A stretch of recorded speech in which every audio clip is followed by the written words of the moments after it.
hari amakuru namenye ko imisozi ya Uvira ishinzeho inkoho nini, habura akantu kameze nk'isase ngo Bujumbura bayandagaze. Ikosa rimwe gusa, rimwe riri bukorwe gusa, ma 20 irinjira mu ntambara n'u Burundi. Reka nze nkumvisha aka kavideo hama nze mbabwire icyanzinduye muri uyu mugoroba, kuko ubu ndi kuvuga nyine umuntu agashyiramo n'ibimenyetso.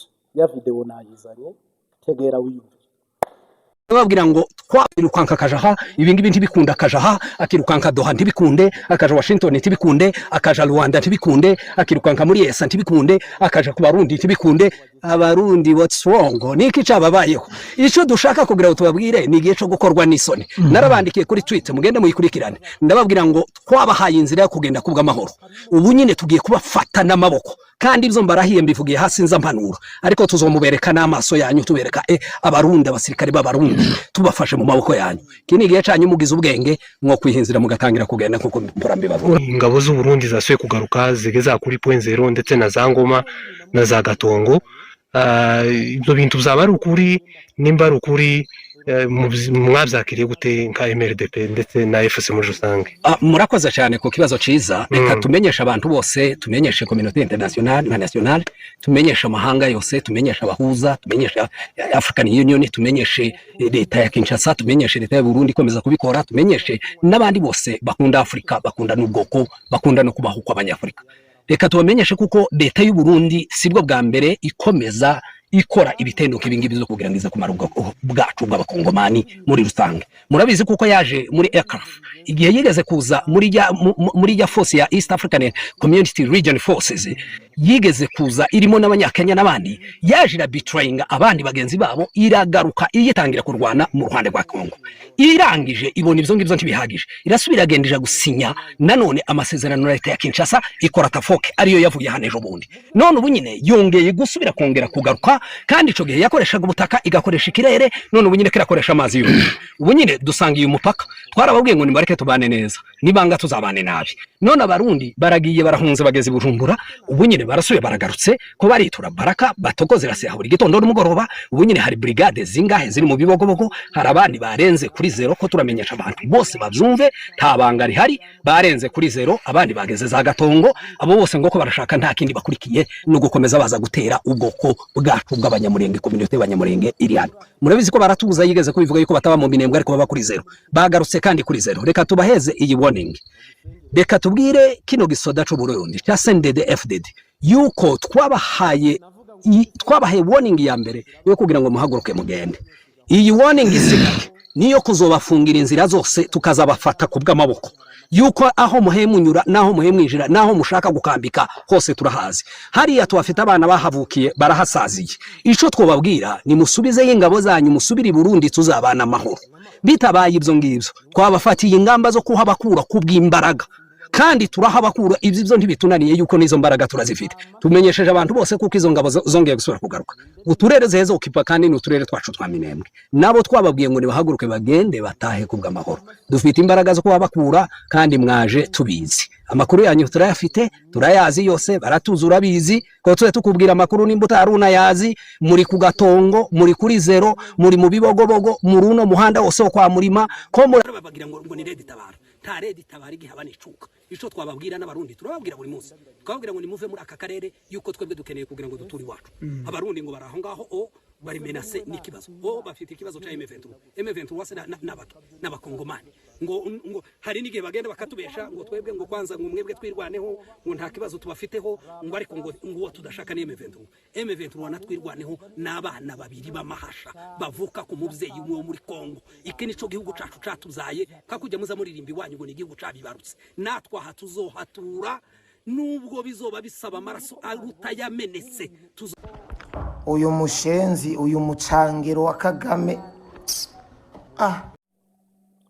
Ngiye kubereka video hano, ni video y'amarira n'agahinda. Ejo nari nabibabwiye.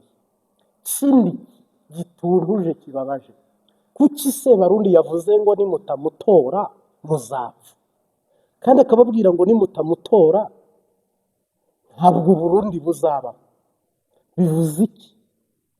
Hano hari gutegurwa ikintu nimushaka musenge, kandi azi ko adashobora gutorwa, kandi akavuga ati njyewe nka perezida w'u Burundi sahize imbonerakure zateguwe zikigishwa kurwanira ingoma ya Sebarundi.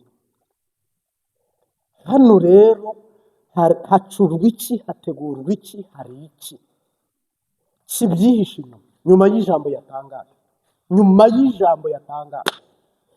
y'ijambo yatangaje ryashenguye imitima y'abantu. Kuko perezida ntashobora kuvuga ngo mubona ninde wabayobora, ngo ninde wabashobora, ngo ninde ugize Uburundi, ngo ntahari ibara ryawe. Habyarimana yarayoboye bashyira ideologie cyangwa se inyigisho n'intekerezo muri bamwe mu banyarwanda. Muzi byakurikiye muri 94 ni jenoside. Ubu rero mu Burundi Evariste Ndayishimiye nawe yamaze kuvuga ngo mwanga kungira inama kugira ngo ntazatorwa, mwanga kufasha kugira ngo abenegihugu batazashimira, mukangararija kugira ngo nkunde tsindwe mu matora nimirije. Uyu munsi wa none yabwiraga nde kukibwirwa ari icyumva kandi cyerekwa ari ikiraba? Ninde Sebarundi yarari kubwira, ninde yarari kubarira? Hano rero hari imbonerakure zimwe zavugaga ngo zigiye gutyaza imihoro, zityaza amacumu, bayikubire neza, bafate ubuhiri ngo bakihinde bigwaneko. Biriya bintu mwebwe murabyumva, mukubyumvira mu migani, mukabyumva umengo ni ibisanzwe. Je ntabwo mbyumva nk'ibisanzwe, ntabwo mbyumva nk'ibisanzwe. Papa baramwishe, ntabwo mbyumva nk'ibisanzwe. Nanjye barafashe barampatsa ku Musaga, narahafatiwe Burundi, narahafungiwe mwijana kumutakura, hose barafataga bakambwira ngo uri igiki, umunyarwanda. Batirambura intoki zabo, nkazirambura ku modoka kuri pika, intoki ngo twihweje, ngo uri umututsi, ngo ariko ngo amazuru, ngo uri umuhutu, ngo uri igiki nani vema. None ndi umuvugabutumwa, ndi umukozi w'Imana, ndi iki njyewe hose ahubwo niyizi ndi iki? Uwise uri iki? Ibyo mzihoze. Hano rero ikintu kiri gutegurwa cya kiri gucurwa, ndabasabye dusenge dushikamye dushizana. Uwo ari we wese nukiriho ntuzagambanira u Rwanda ngo ubikire. Uwo ari we wese nukiriho bizamugaruka, kandi imbaraga twahawe n'Imana zo kubirinda zirahari. Nyuma y'andi nkaya amaze igihe kinini avuga ko u Rwanda ruri mu mugambi mubisha wo kugirira nabi igihugu cye mu gihe ibimenyetso bigaragaza ibitandukanye. Muri Gashyantare umwaka ushize, Minisitiri w'Ububanyi n'Amahanga w'u Rwanda Olivier Nduhungirehe yabwiye igihe ko u Burundi abwo bufite umugambi wo gutera u Rwanda, ndetse ko byanarenze kuba mu mvugo bikanatangira kugeragezwa. Ibyo ko u Rwanda rushaka gutera u Burundi, Ndayishimiye yabigarutse mu mashusho mato y'integuza y'ikiganiro yagiranye n'umunyamakuru Aliana Velas Victoria, umwe mu bazwiho kuba ari muzindaro w'ubutegetsi bwa RDC ndetse n'abambari babo. Uyu munyamakuru aherutse Burundi aho yagiranye ikiganiro Ndayishimiye.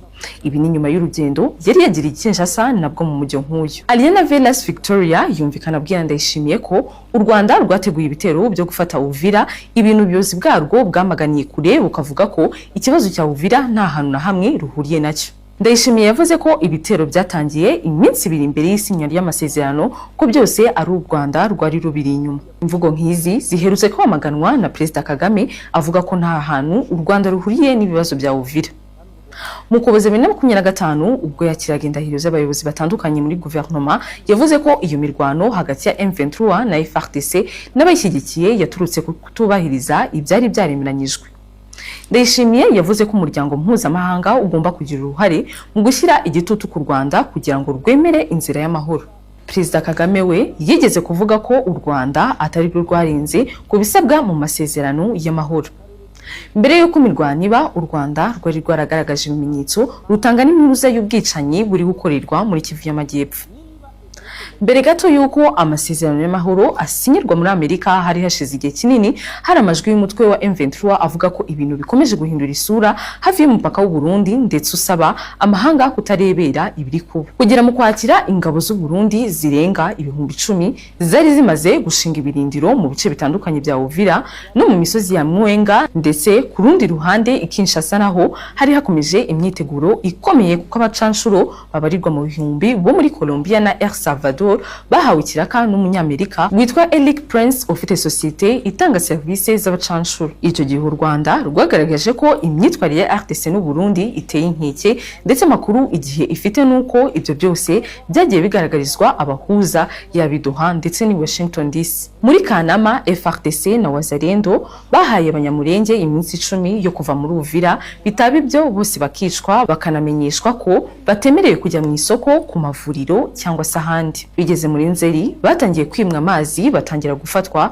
baricwa. Intumbero ari uko ubwicanyi bugomba gukomeza kugeza barimbuwe bose. Ibintu byakomeje gufata umurego bigera mu minsi isatira isinywa ry'amasezerano, ariko M23 yavuze ko igiye gutabara abari kwicwa. Muri integuza y'ikiganiro, Ndayishimiye yageze naho yibasira Amerika avuga ko ikwiye kubazwa impamvu amasezerano adashyirwa mu bikorwa. Amagambo yasa no kwirengagiza uruhare rw'igihugu cye na RDC mu kubahiriza ibisabwa, kuko byakunze kugaragara ko arizo mpande zarenze ku mirongo migari y'amasezerano y'amahoro. Ndayishimiye yongeye gusubiramo amagambo y'uko u Rwanda ruri inyuma ya Leta Tabara, ibintu n'ubundi amaze igihe ahoza mu mbwirwaruhame, ndetse byageze naho avuga ko igihugu cye gifite abasirikare bashoboye kandi ko gifite ubushobozi bwo gutera u Rwanda. Muri Nzeri 2020 ingabo z'u Rwanda zafasha abarwanyi 19 b'abarundi bemeye ko bagize umutwe wa Leta Tabara, binjiye ku butaka bw'u Rwanda banyuze mu ishyamba rya Nyungwe ku gice cy'akarere ka Nyaruguru. Uwo munsi nabwo Leta Tabara yari yatangaje ko iri kurwana n'ingabo za Leta y'u Burundi, harimo imirwano yabaye kwa 26 ndetse na 27 Nzeri 2020 mu gace ka Kabarore mu ntara ya Kayanza na Bukinanyana mu ntara ya Cibitoke. Ni umutwe uvuga ko urwanira ko u Burundi bwagira amahoro arambye, ndetse n'ikibazo cy'impunzi kikabonerwa umuti. Ingabo z'u Rwanda zafasha aba barwanyi mu gihe kwa 27 Kamena 2020 abantu bitwaje intwaro bagera mu 100 bitwaje imbunda zirimo machine gun n'izirasa za rockets bagabye igitero mu karere ka Nyaruguru kigwamo 4 mu bakigabye, ndetse abasirikari 3 b'u Rwanda bagakomereka byoroheje. RDF yatangaje ko baturutse mu Burundi ari naho basubiye inyuma yo kuraswa berekeza mu birindiro by'ingabo z'u Burundi biherereye ahitwa mu Gihisi ho muri komini ya Bukinanyana mu ntara ya Cibitoke. Mu misozi ya Uvira miremire cyane hari gutegurirwa urugamba rushobora kurasa Bujumbura yose mu buryo bworoshye cyane. Hari umuntu nzi yenda ntari buvugire hano amazina, hano twabashyiriyemo video yenda zisanzwe mwazibonye, ariko harimo abantu nyine babasha kuduhamagara cyangwa kutwandikira nk'abantu bamamaza ubutumwa bwiza bwo kubwira abantu ngo bikebuke, birinde, biyubare. Mu misozi hejuru ya Uvira hashinze impoho, hari gutegurirwa urugamba isaha ku isaha. Habura akantu gato kitwa umusemburo, ubundi mukabona ibitero birandagaye kajugujugu, amadorone hejuru y'igihugu cy'u Burundi. Ni akantu gato gusa. Niba hari ikintu M23 irwaye, nk'uko umuntu arwara igisebe, nk'uko umuntu arwara umurozi, ifitanye ikibazo n'u Burundi gikomeye cyane. Kandi iyi ntambara ya M23 n'u Burundi turasenga ntibiramutse ibaye yaba iyo kwandikwa mu bitabo, uyu ni umugoroba w'ubutumwa.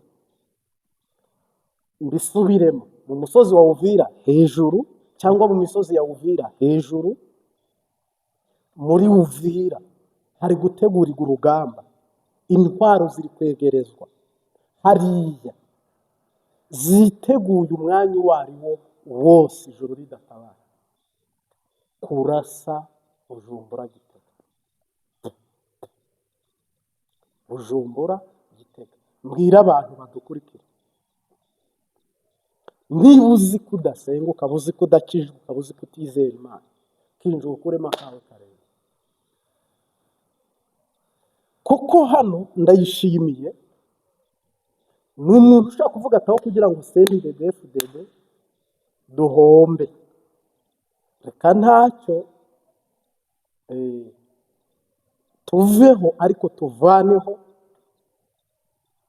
n'Abanyarwanda. Turimo turasenga mu Rwanda n'u Burundi ntibirwane, M23 n'u Burundi ntibarwane, kandi izo ni intambara ebyiri. Hari intambara u Burundi bwita iy'u Rwanda ngo rwanyuze muri Red Tabara na M20, hari intambara y'aba M23 twigwaneho AFC, bo bavuga ngo turaharanira ubwoko bwacu n'uburenganzira bwacu n'ibice byacu. Abo bagwana nkabo, ubwo n'u Rwanda rwagwana nk'u Rwanda. Kandi intambara y'abavukana, iyi ntambara y'abavandimwe, ni ukuri uretse Yesu wenyine sinigeze mbona aho bakiranga. No mu miryango sosiyete bisanzwe iyi ishobora kuba umuhero, ikaba intambara y'agakura mu karere k'ibiyaga bigari. Uboroga boroge, urira rire, utakatake. Tubwiye mu misozi ya Uvira ko hari gutegurirwa planning z'intambara. Kandi nanone ikindi kintu mutazi, mbabwiza ukuri, ntabwo M23 nimubona Amerika irinze imanuka aho kugira ngo M23 irekure Bukavu, irekure Goma, irekure Uvira, irekure biriya bice byabo bene wabo bashiri, mbabwije ukuri ko murajyana. Bararimbura u Burundi, n'undi witambika wese gupfa no gukira. Ni intambara navuga ngo itarimo guseka, itarimo gukina, ni intambara yeruye special force gusa zigomba guhurira ku rugamba. Buno rero M23 musanzwe muyizi ko igenda ikajya mu gacerere ko gutegura ibitero, ko gutegura ingwano, ko kugira ngo yo itegura akarere gusa, aho izanyura, uko izataka, maneko zitanga amakuru. Narababwiye ngo igihugu cyanyu kirimo maneko, mubaye muri abahinga mwabafata mbere. Bigaragara ko General Sultani Makenga arusha ubushobozi kandi anarusha imbaraga General nyene cyubahiro Sebarundi. Kandi umwe afite igihugu, undi ni inyeshyamba. Inyeshyamba ntacyo zitakaza, ntacyo zihomba, nta miryango mpuzamahanga zibamo, nta mategeko mpuzamakungu zica. Inyeshyamba nazigereranya n'inyamaswa nyine zibera ku gasozi, zitaba mu mazu y'abantu. Iyo uyirwanyije ukayica ntaho ikureba rwose. Niba afite ubushobozi akagenda akafata Sultani Makenga akamurasa, cyangwa n'abandi nkawe, nta muntu uzamubaza ngo ko wishe umusirikare wacu, ninde yegamiye? Ntawe. Ariko nagutanga nawe akakubomora, nawe ntuzamurega mu miryango mpuzamahanga, nta bazamufatira ibihano nabo. Buno ahubwo bari mu nzira zo kugira ngo nabo ngo bagire prisase, base n'abagaragara n'abamenyekana n'abahari, cyane ko banarwana buryo bavuga bati bamenye ko duhari natwe turi abagabo. Uyu munsi wa none rero wisunga umugabo mbwa mugakubitirwa hamwe. Uburundi busubiye muri Kongo. Ese noneho mwariteguye? Noneho ibintu byaba ari seriye, mwariteguye? Cyangwa nanone musubiyeyo buragi, musubiyeyo buhumyi, musubiyeyo nanone ari kwa gucuracura vipi. Isi niyumvisha ukuntu mufata ibintu by'ubuzima, amaraso y'abantu, amagara y'abantu, mukaguma muri mu mikinato.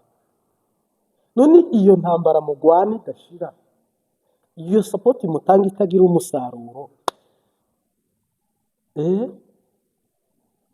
niba naburira abantu, mbwiye abantu, ababaye muri groupe ya WhatsApp mwabonye umuntu mine yaciyemo kabiri, ibintu nka biriya ntago tubikeneye, ibintu nka biriya ntago tubyifuza.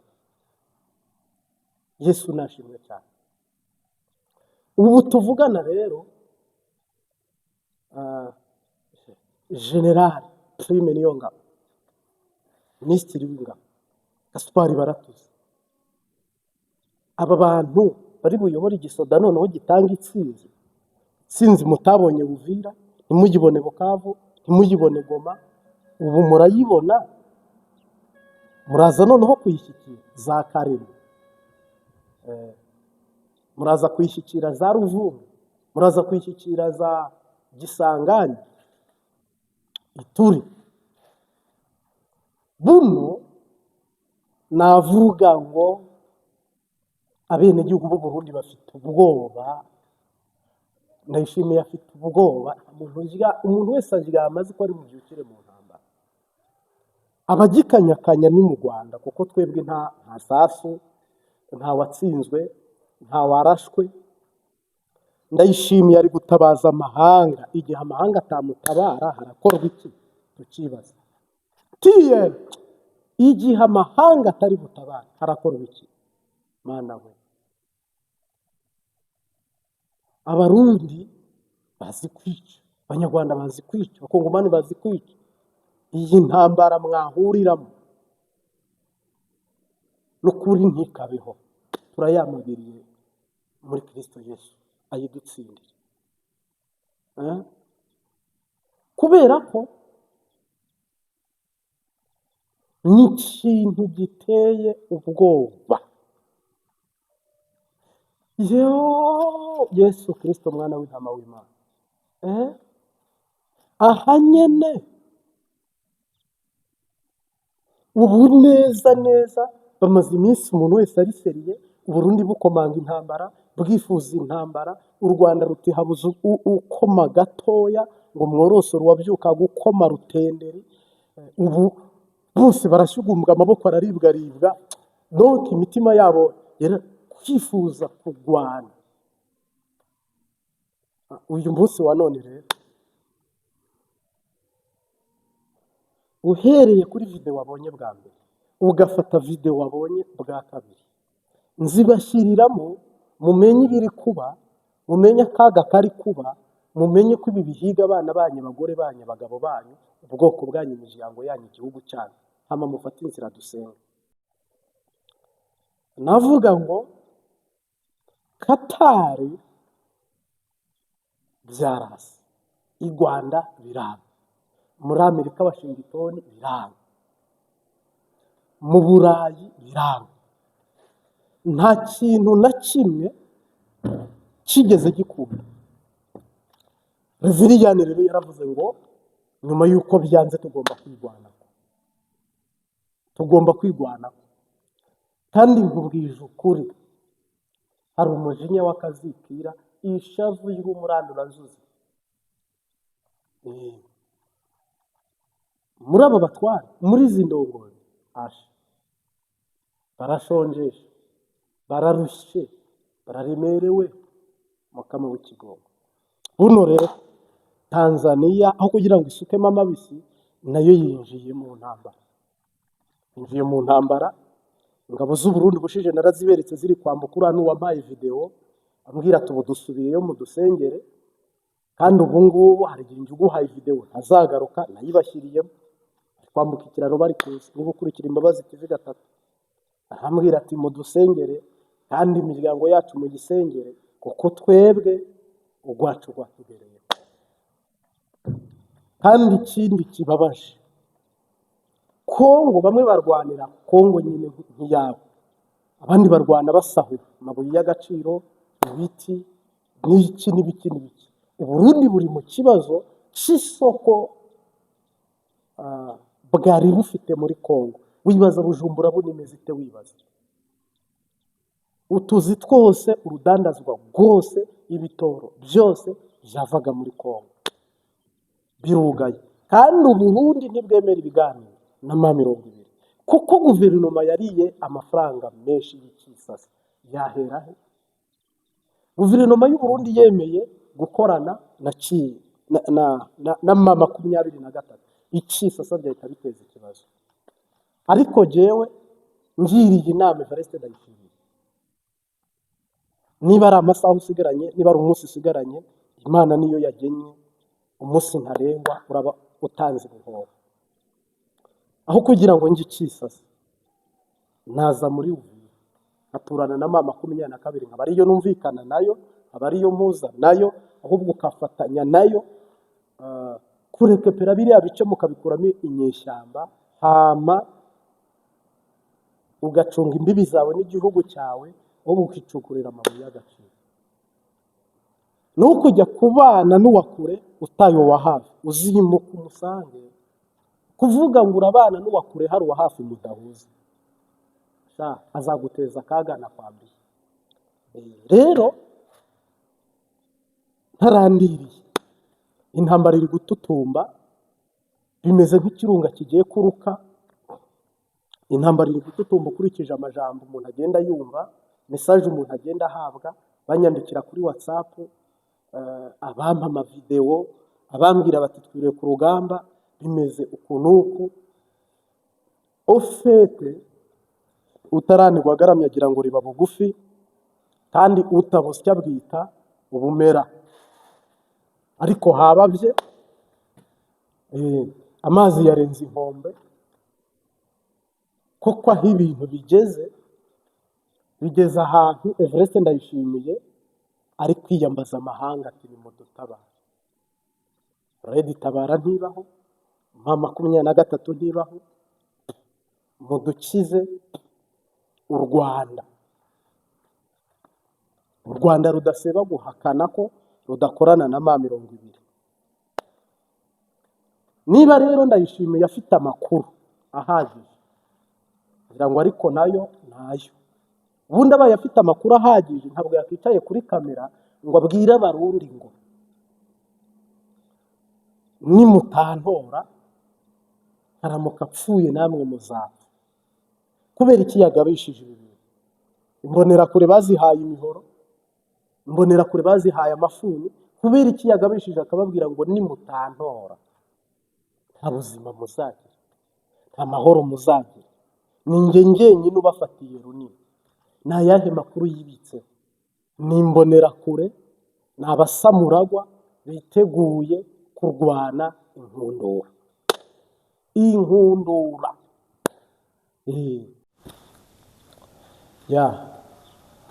reka dusangire ubutumwa bwiza buri muri Matayo 17 cyangwa se 17, uhere ku murongo waho wa mbere. Titire y'amagambo cyangwa indangamagambo iragira iti: Yesu ahinduka ishusho irabagirana. Iminsi 5 ishize, Yesu ajyana Petero na Yohani na Yakobo mwene se, bajyana mu mpinga y'umusozi muremure bonyine. Ahindukirira imbere yabo, mu maso he hararabagirana nk'izuba, imyenda ye yera nk'umucyo. Maze Mose na Eliya barababonekera, baravugana nawe. Petero abwira Yesu ati: Mwami, nibiba byiza ubwo turi hano, nushaka ndaca ingando 3 hano, imwe yawe, indi ya Mose, n'indi ya Eliya. Yenda wowe uri bubandanye, uhoraho aguha umugisha. Tugiye kuganira ijambo gusenga. Ndavuga ijambo rimwe, gusenga gusa. Naho honyine n'abigishwa baravuze ngo mwigisha mwiza, twigishe gusenga. Ibyo rwose simbirenga, ibyo mwigisha mwiza, twigishe gusenga. Yesu ngo ajyana Petero na Yohana bazamutse umusozi, bagezemo hejuru ngo batanguye gusenga, ishusho yo mu maso irahinduka nk'izuba.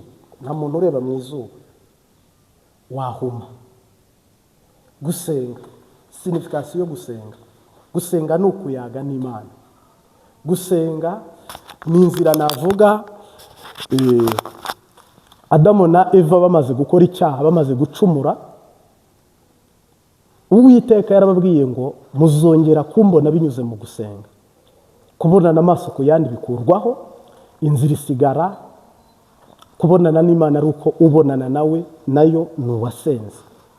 Uyu munsi wa none inzira y'amasengesho igenda yifungana. Donc umucyo ugenda uva mu bantu ariko umwiza winjira mu bantu. Kubera iki gusenga kwawe kutagira umumaro? Kubera iki gusenga kwawe gushobora kugira umumaro? Nihe bipfira ngusenge bigende nk'uko Yesu yasenze. Yesu yabanjirije abasenga kandi azanaheruka abasenga. Niwe arufa mu masengesho, akaba omega mu masengesho. Yesu yarasenze ahumura impumyi. Yesu yarasenze ahagurutsa ibirema. Yesu yarasenze azura abapfu. Yesu yarasenze akiza indwara, akiza abanyamibembe, akora imirimo n'ibitangaza n'ibimenyetso no twumiza. Twebwe amasengesho yacu ari mu ntege nke cyane. Bisa amasengesho dusenga bisa naho shitani yayagoteye mu nzira. Dusenga tuvuga twayuza, dusengana ibitotsi, umuntu asenga aryamye, umuntu asenga atazi ibyo arimo, umuntu asenga arangaye, umuntu asenga ahuze, umuntu asenga bitamurimo, umuntu asenga atabishaka. Bisa naho waba hari umukobwa ukunda uba atagukunda, byasa naho hari umuhungu ukunda uba atagukunda. Nta mwanya guha, muganira ari WhatsApp, muganira ari kwandika. No gusenga ubu nuko abantu basenga banywa amazi, basenga bipepera bikuraho umuyaga, basenga barya, basenga banwa, basenga ngo Imana si ngombwa ko wikebagura. Ntabwo ari ngombwa ko wikebagura. Sava mugabo ntabwo nanone ubikora umengo Yesu wahaye randevu ngo aze musengane, nta gaciro umuhaye. Gusenga kwacu niryo barabara rimwe uzahuriramo n'Imana n'Umwami Yesu n'Umwuka Wera. Ukaba utanyuze mu nzira yo gusenga, ntuzigera uvugana n'Imana, ntuzigera ubona Imana. Abanga Imana ntibayisenge bazapfa bose, bere kwibukwa. Hari amategeko Imana yategetse abantu, ndetse genda agaruka kuri iri ryitwa gusenga. Kuki Imana yavuze ngo muzongera kuyaga nanjye no kuvugana nanjye binyuze mu nzira gusenga? None uraje ibyo kurya nk'ikirusha, nk'ikimamiro. Gusenga akunabaye. Gusenga nta ntego, nta mugambi. Gusenga kubera iki nta ntego? Kubera iki nta mugambi? Gusenga niryo barabara rimwe Yesu yanyuzemo acungura isi, niryo barabara Musa yanyuzemo ubwo yajyaga kwihererana n'Imana agasenga.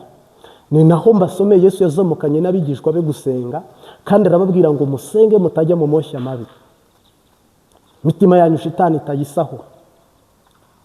Imisengere ya Yesu tugera ikirenge muke. Kubera iki twebwe imisengere yacu itaduhindura, ntiduhindure n'abandi, ndetse ntihagire n'abifuza imisengere yacu? Mu kwiyiriza ubusa kwacu kurimo ubuswa, kurimo ubujiji, kurimo ubugaba, kurimo intege nke. Umuntu yiyiriza ubusa ukagira ngo ni igihano, ugasanga yarakaye, ugasanga ntavuga, ugasanga yapfuye. Yefuta ubwo yabwiraga umukobwa we ngo Imana igukeneyeho ikimazi, uyu mukobwa yaranezerewe ngo aravuga ngo asante, merci beaucoup, Dieu merci. Yashimye Imana ko Imana imutoranyije mu bantu bagomba gutambwaho igitambo kizima. Aburahamu niwe wajyanye umwana we atavuze kumutambaho igitambo agitambira Imana. Mu busanzwe Imana ntiduhamagarira gusenga ngo tubone ko ari ubugome dukoreye, ahubwo iduhamagarira gusenga kuko birivuga ngo abibutse Uwiteka ntimugahweme.